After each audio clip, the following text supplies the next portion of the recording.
Hello everyone, आप सभी का स्वागत है हमारी यूट्यूब चैनल में। तो जैसे कि हमने पिछले एपिसोड में देखा था कि फाइनली अब उस बहस का एंड होता है जहां पे होली लैंड के वो दोनों ग्रुप्स जो होते हैं किनान को अपने अपने होली लैंड को ज्वाइन करने के लिए उसे ऑफर्स दे रहे होते हैं। लेकिन फाइनली किनान ने ये डिसाइड कर लिया होता है कि वो किंगलोंग होली लैंड को ज्वाइन करेगा, क्योंकि किनान को उस लैंड को ज्वाइन करने के लिए ऐसा ऑफर दिया जाता है जिसे वो यहाँ चाह करके भी रिजेक्ट नहीं कर पाता।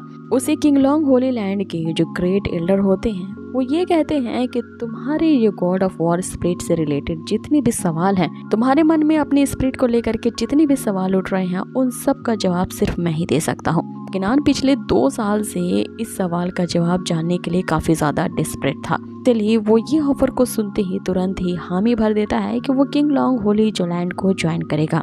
अब आगे यहीं से एपिसोड की शुरुआत होती है जहाँ पे किनान एक भयानक सपने में होता है, जहाँ पे वो एक ऐसी गुफा में एंट्री लेता है जिसमें एक ग्लोरियस सेंध की तलवार रखी होती है और ये तलवार किनान से बातें करने लगती है कि अगर तुम संत लेवल के कल्टीवेटर बनना चाहते हो तो गॉड ऑफ वॉर की जो मार्शल स्पिरिट तुम्हें मिली है उसके सारे रहस्य को तुम्हें जानना होगा। एक बार उसकी सारी मिस्ट्रीज से तुम जब अवेयर हो जाओगे तो ग्रेट संत लेवल वॉरियर की कैटेगरी में पहुंच जाओगे। अब वो जो यहाँ ग्लोरियस शॉट होती है, किनान को इसके बारे में और कुछ भी बता पाती, किनान अचानक से यहाँ अपनी नींद से जाग जाता है। अब वो वहाँ इसलिए बेहोश पड़ा होता है क्योंकि वो सुजाकू लैंड के ना ज्वाइन करने के कारण उसका जो ग्रेट एल्डर होता है उसने अपने पावर का उस पे यूज किया होता है अपनी नाराजगी दिखाने के लिए, और इस पावर की इंटेंसिटी को किनान सह नहीं पाता है और वहीं पे बेहोश हो जाता है।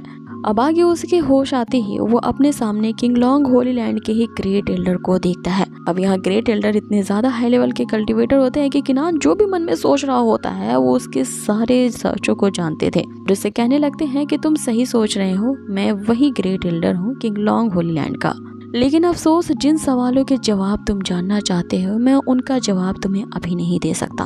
अब आगे किनान उन्हें ग्रीट करते हुए इसकी वजह उनसे पूछता है, जिस पे ग्रेट एल्डर उससे बताते हैं कि जब तुम 1 साल के अंदर वो जोंग पीक पॉइंट तक पहुंच जाओगे, और ये एक हाई लेवल का रिल्म है, जब तुम इसमें प्रमोट हो जाओगे, लेकिन याद रहे तुम्हें 1 साल के अंदर ही इसमें अपने आप को प्रमोट करना होगा, तभी तुम गॉड ऑफ वॉर के स्पिरिट के सारे रहस्यों को जानने के काबिल बनोगे। और जैसे ही तुम उस रिल्म में पहुंच जाएंगे उस दिन मैं तुम्हारे सारे कंफ्यूजन्स को क्लियर कर दूंगा। जो भी तुम्हारे मन में उस गॉड ऑफ वॉर के स्पिरिट से रिलेटेड सवाल है, या तो उस गॉड ऑफ वॉर की ओरिजिन कहाँ से हुई है, ये सब सवालों के जवाब तुम्हें मिल जाएंगे। जिसमें किनान उसे कहता है कि आप मुझसे मजाक तो नहीं कर रहे हैं, पहले आपने मुझे ये ऑफर दिया तुम्हारे सारे सवालों का जवाब दूंगा, और अब मुझे कह रहे हो कि मुझे 1 साल का और इंतजार करना पड़ेगा और उन सवालों के जवाब पाने के लिए मुझे वो जोंग पीक रिल्म में पहुंचना होगा। जिसपे ग्रेट एल्डर उससे कहते हैं कि मेरा भरोसा रखो, मैं तुम्हारा दुश्मन नहीं हूँ, लेकिन अभी तुम्हें यहाँ सबसे ज्यादा जिसकी जरूरत है इस पूरी दुनिया में, मैं ही वो बेस्ट पर्सन हूँ जो तुम्हारी मदद कर सकता है। जिसपे किनान उनसे कहता है कि ये तो मेरे साथ चीटिंग हुई, क्योंकि यहाँ अपनी बात से आप फिर गए हैं और फिर मुझसे कह रहे हो कि मैं आपके लिए बेस्ट पर्सन हूँ। जिसपे यहाँ एल्डर उससे कहते हैं कि भले ही अभी तुम्हें मेरी बातों पे विश्वास नहीं आता हो, लेकिन तुम अपने मार्शल स्पिरिट पे तो विश्वास कर ही सकते हो। ऐसा कहती ही वो जो ग्रेट एल्डर होते हैं अब किनान की मार्शल स्पिरिट को अवेकन कर देते हैं। इस पे सिर्फ किनान का ही कंट्रोल हुआ करता था और वही अपनी मर्जी से, और सिर्फ वही है जो गॉड ऑफ वॉर की मार्शल स्पिरिट को समन कर सकता था। लेकिन यहाँ देखिए कि अब ये एल्डर ने भी उसकी मार्शल स्पिरिट को समन किया है, जिसपे यहाँ किनान सोचने लगता है कि ये तो बहुत ही अनयूजुअल है। हो सकता है कि ये जो किंगलोंग होली लैंड का ग्रेट एल्डर है मेरी मार्शल स्पिरिट के रहस्यों को जानता है, इसीलिए तो जब इन्होंने मेरी मार्शल स्पिरिट को समन किया तो यह यहाँ पे अपीयर हो गया। आगे उसे और भी ज्यादा विश्वास दिलाने के लिए यहाँ ग्रेट एल्डर उससे कहते हैं कि हाल ही में तुम्हारी ये जो मार्शल स्पिरिट है इसके पावर को कंटिन्यू रखने के लिए तुम्हारे पास जितने भी स्पिरिचुअल एक्लिजर्स थे वो सारे के सारे अब खत्म हो गए हैं, लेकिन अब तक इसकी पावर में इम्प्रूवमेंट नहीं हुआ है, चाहे तुम इसके लिए जितने भी सारे स्पिरिचुअल एक्लिजर्स का यूज कर लेते हो। जिसमें किनान उससे पूछता है कि आखिर आपको ये बात कैसे पता लगी। यहाँ एल्डर उससे कहते हैं कि मैं तुम्हारी मार्शल स्पिरिट के बारे में सब कुछ जानता हूँ, और जिन स्पिरिचुअल एक्लेजर का यूज करके तुम अपनी मार्शल स्पिरिट की पावर को इंक्रीज कराना चाहते थे वो तरीका गलत है, क्योंकि इसे इम्प्रूव करने के लिए तुम्हें एक खास तरह के ओरिजिनल स्टोन की जरूरत होगी। आगे वो स्टोन को किनान को दिखाते हुए कहते हैं कि बस यही वो स्टोन है, इसके कारण तुम्हारे वॉर ऑफ गॉड की जो सोल है वो एडवांस लेवल तक जा पहुंचेगी। और ये स्टोन जिस माइनिंग एरिया से निकाले जाते हैं वहाँ पे आउटसाइडर का आना मना है, इसलिए अब इन स्टोन्स का निकाल पाना और भी ज्यादा कीमती और रेयर हो गया है। और इसकी कीमत बहुत ही ज्यादा होने के कारण इसका जो बिजनेस है वो छोटे छोटे टुकड़ों में किया जाता है। अब उसे देखते ही किनान जैसे ही उस स्टोन को लेने के लिए अपना हाथ आगे बढ़ाता है, वो एल्डर उस स्टोन को पीछे कर लेता है और उससे कहता है कि मैंने तुम्हें किंग लॉन्ग होली लैंड को ज्वाइन करने से पहले ये ऑफर दिया था कि तुम्हें इस होली लैंड में जो कुछ भी चाहिए इसके लिए तुम्हें अपने से मेहनत करनी होगी। यहाँ तुम्हें कुछ भी फ्री ऑफ कॉस्ट नहीं मिलेगा, तुम्हें अपनी यहाँ पावर पे रिलाई करना होगा और जितनी मेहनत तुम करोगे उतनी ज्यादा बेनिफिट पाओगे। इसीलिए यहाँ पे किसी तरह की सिफारिश या चमचागिरी नहीं चलेगी। मैं इस किंग लॉन्ग होली लैंड में सरवाइव करने के लिए अपनी ताकत पे ही रिलाई करना पड़ेगा। जिसपे किनान उनसे कहता है कि अब ये तो बहुत ही गलत हो रहा है मेरे साथ। अभी तो आपने कहा था कि इस वर्ल्ड में मुझे सबसे ज्यादा जिस पर्सन की जरूरत है वो मैं ही हूँ, मुझे देने के लिए आपके पास छोटा सा ये स्टोन का टुकड़ा भी नहीं है। जिसपे ग्रेट एल्डर उसे कहते हैं कि मैं फिलहाल के लिए अभी ओरिजिनल स्टोन तो तुम्हें नहीं दे सकता, लेकिन तुम्हारी आइडेंटिटी टोकन को मैं तुम्हें वापस करता हूँ, जिसकी तुम्हें इस किंग लॉन्ग होली लैंड में जरूरत पड़ेगी। अब आगे वो उसे टोकन देते ही वो जो ग्रेट एल्डर होते हैं वहाँ से निकल पड़ते हैं। बेचारा किनान जो होता है वो पीछे से उन्हें आवाज देता ही रह जाता है रुकने के लिए। आगे हम देखते हैं कि उस ग्रेट एल्डर ने ही उस ओरिजिनल स्टोन को खा लिया होता है। इससे हमें पता चलता है कि इन्हें इस स्टोन की कुछ ज्यादा ही जरूरत है। ये अपने आप से ही कह रहे होते हैं कि किनान तुम्हें जल्द से जल्द उस रेल में अपने आप को प्रमोट करवाना होगा, क्योंकि मेरे पास अब ज्यादा टाइम नहीं बचा है। अब आगे हमें उस होली लैंड के पूरे एरिया को दिखाया जाता है, जहाँ पे किनान की पॉपुलैरिटी तो दिन ब दिन बढ़ती जा रही थी। जितने भी कल्टीवेटर्स वहाँ पे आए थे सभी के बीच में बस यही चर्चा चल रही होती है कि किनान से दोस्ती कौन करेगा। ऐसे ही किनान वहाँ पे कैंपस में वॉक करता है, सभी लोग तो उसी के बारे में बातें करना शुरू कर देते हैं। यहाँ पे किनान के सामने एक लड़की आती है जो कि सीधा सीधा उसे अपने प्यार का इजहार कर देती है। इसे किनान सॉरी करते हुए आगे बढ़ जाता है कि तभी एक लड़का आता है और किनान को ऑफर करता है अपने साथ ड्रिंक के लिए, लेकिन वो उसे भी मना कर देता है और आगे बढ़ जाता है। कि तभी रॉन उसके पास आता है और उसकी खिल्ली उड़ाते हुए कहता है कि लगता है कि कोई यहाँ पे बहुत ही ज्यादा पॉपुलर हो गया है और नए दोस्तों को बनाने के चक्कर में वो तो अपने पुराने दोस्तों को भूल गया है। आगे यहाँ रॉन उन्हें बताता है कि उसने भी दुआन मो एल्डर के ग्रुप को ज्वाइन कर लिया है, जहाँ पे वो एक ऐसी कल्टीवेशन की प्रैक्टिस करने वाला है जिसके कारण वो अपनी बॉडी को एक वेपन में ट्रांसफॉर्म कर सकता है। आगे वहाँ पे सामा भी आता है और किनान को बताता है कि मैंने भी उसी ग्रुप को ही ज्वाइन किया है, जहाँ पे अलग अलग तरह के मैजिकल वेपन्स की कोई कमी नहीं है। और ये जो मैजिकल वेपन है इन्हें चलाने के लिए जो तरीके यहाँ पे सिखाए जाते हैं ये मैंने पहले कभी नहीं देखा था।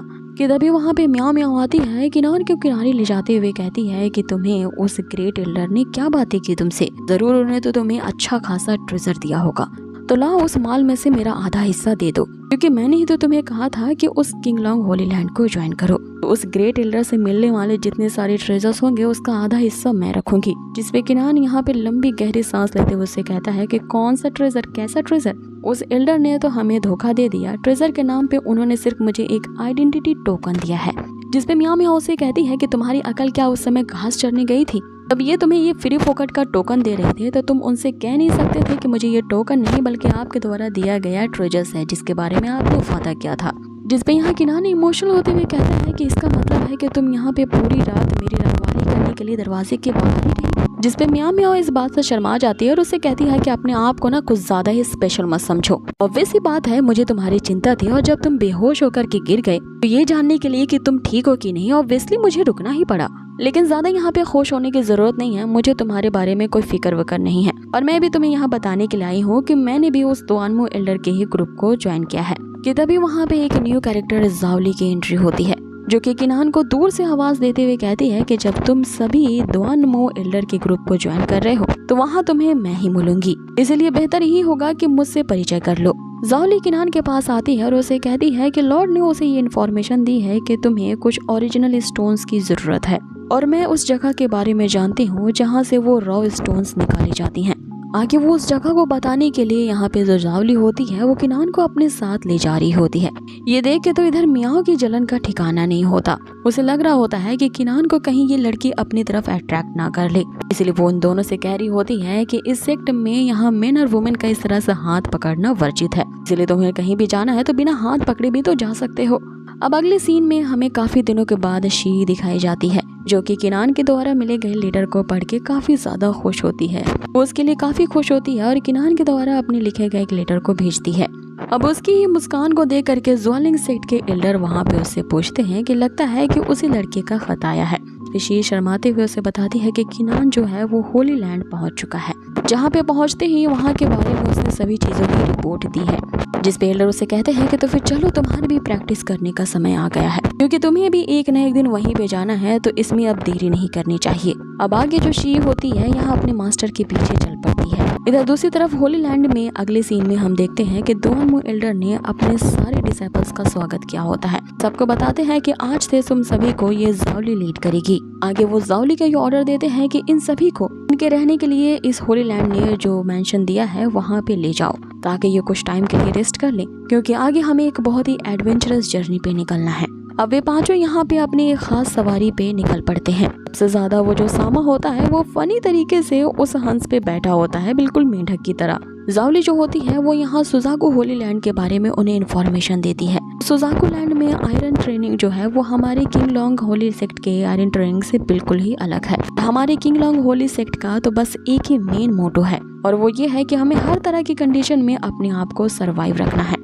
आगे वो बताती है कि यहाँ बहुत सारे ऐसे कल्टीवेटर आए और गए, लेकिन जीनियस लेवल का कल्टीवेटर सिर्फ वही बन पाए जिन्होंने अपने अचीवमेंट को पाने के लिए जल्दी नहीं मचाई। लेकिन जितने ज्यादा जीनियस कल्टीवेटर को उसने आगे बढ़ते देखा है, कई ज्यादा गुना उन्होंने ऐसे कल्टीवेटर्स को देखा है जिन्होंने जल्दीबाजी के कारण अपनी ये कल्टीवेशन को ही लॉस्ट कर दिया, इस रेस में बहुत ही पीछे रह गए। इसीलिए यहाँ पे तुम्हें जीने का बस एक मेन मंत्र याद करना होगा कि यहाँ पे सबसे ज्यादा इम्पोर्टेंट है अपने आप को जिंदा रख पाना, क्योंकि अगर तुम जिंदा रह पाए तो ही यहाँ के स्पेशल ट्रेजर्स को इनकाउंटर कर पाओगे। लेकिन तुम सभी ने सक्सेस को जल्दी पाने के लिए जल्दबाजी मचाई, तो याद रखना यहाँ के खतरे भी उतने ही ज्यादा हार्ड लेवल के हैं। यहाँ पे कदम तुम्हें फूंक फूंक के रखना पड़ेगा, वरना एक भी गलत कदम तुम्हें मौत के कगार तक पहुंचा सकता है।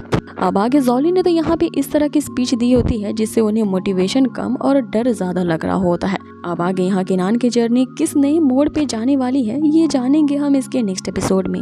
सो गाइस बने रहिए हमारे इस चैनल के साथ और कर दीजिए इसे लाइक शेयर एंड सब्सक्राइब। बहुत ही जल्द मिलते हैं इसके नेक्स्ट अमेजिंग से एपिसोड पे। Till then take care, stay healthy, good bye.